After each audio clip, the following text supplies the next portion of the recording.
राज्य में कपड़ा बुनने के लिए रुई बाहर से मंगाई जाती थी। रुई पर्याप्त मात्रा में मंगाई जा रही थी।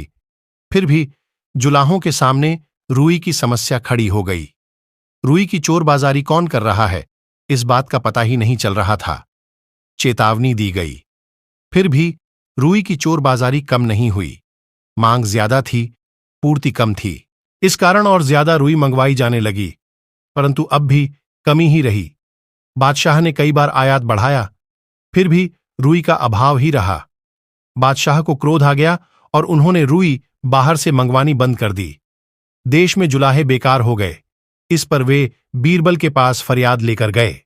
बीरबल ने उनकी परेशानी सुनी और उन्हें आश्वासन दिया। उन्होंने बादशाह से मिलकर रुई का आयात खुलवा दिया। रुई चोरों को पकड़ने का दायित्व अपने ऊपर ले लिया। बीरबल जानते थे कि रुई चोर वे व्यापारी हैं जो कि जुलाहों को रुई सप्लाई करते हैं। उन्हीं बिचौलियों के कारण कमी पड़ती है। वे ही रुई अधिक दामों में बेचते हैं। बीरबल ने उन व्यापारियों को इकट्ठा किया और कहना शुरू किया, आप लोग ही रुई के व्यापारी हैं। आप ही के माध्यम से रुई देश में आती है। रुई की मात्रा खूब बढ़ाकर देख ली गई है, फिर भी कमी पड़ी और जितनी रुई मंगवाई गई वह कातने वालों तक नहीं पहुंची।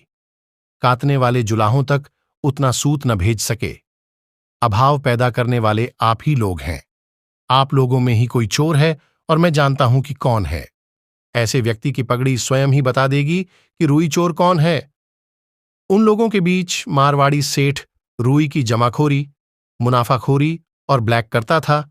उसका हाथ तुरंत पगड़ी पर चला गया कि कहीं उसकी पगड़ी पर रुई तो नहीं लगी है, जिसे बीरबल ने देख लिया हो। बस फिर क्या था, चोर पकड़ा गया। उसी के गोदाम से रुई की गांठें बरामद की गईं। इसके बाद रुई की चोरी राज्य में नहीं हुई।